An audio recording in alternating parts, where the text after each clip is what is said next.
think it's also important the role that relationships played, and the story you just told about John Hume really illustrates that. And earlier in one of the panels, Jerry Adams was talking about how he and John Hume began a conversation even, like, I think it was 12 years before the Good Friday Agreement. And, you know, John's genuineness, his authentic spirit and heart were just contagious, weren't they? I mean, you couldn't not listen to John Hume with his passionate belief in the goodness of people and the potential for peace without going away shaking your head, yes, it's possible.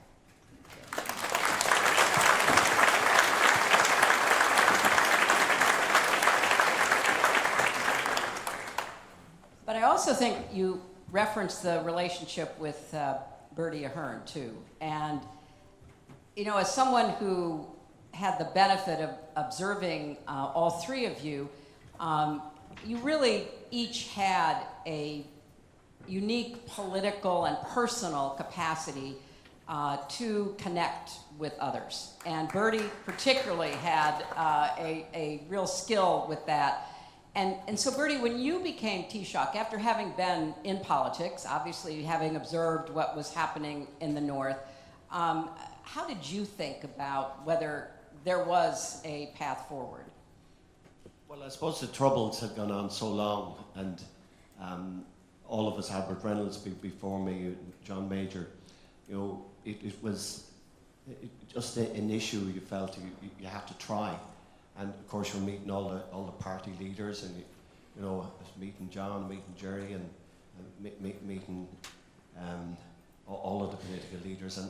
And I was lucky enough to meet you, President, when you came over in '95. I was leader of the opposition, so I was to get 10 minutes with you up in the ambassador's residence at Phoenix Park, and you gave me an hour. You obviously had nothing to do that day, but anyway. And then I had got to know Tony well, and we had met in Dublin. We'd met in the Gresham Hotel. Was the first time I'd met Tony, and we met in both parliaments. So I felt, you know, this was worth it, and Tony had made it very clear he was going to give this a real crack. His first speech, even though he, you know, was huge celebrations coming in as the Labour Prime Minister, you know, huge crowds, and the first thing he did was come to Northern Ireland, so I mean, it couldn't show more serious intent than that. He went to the Balmoral Agricultural Show, and my job, he has a big farm in Chequers as well. But we got working on it, and I think, you know, we went back and met you, Jerry. The thing was to get the ceasefire back on track and to get moving. So I think from then on, you know, from that summer of '97, all the way up to Good Friday, like it seemed like every day, but it was certainly every week.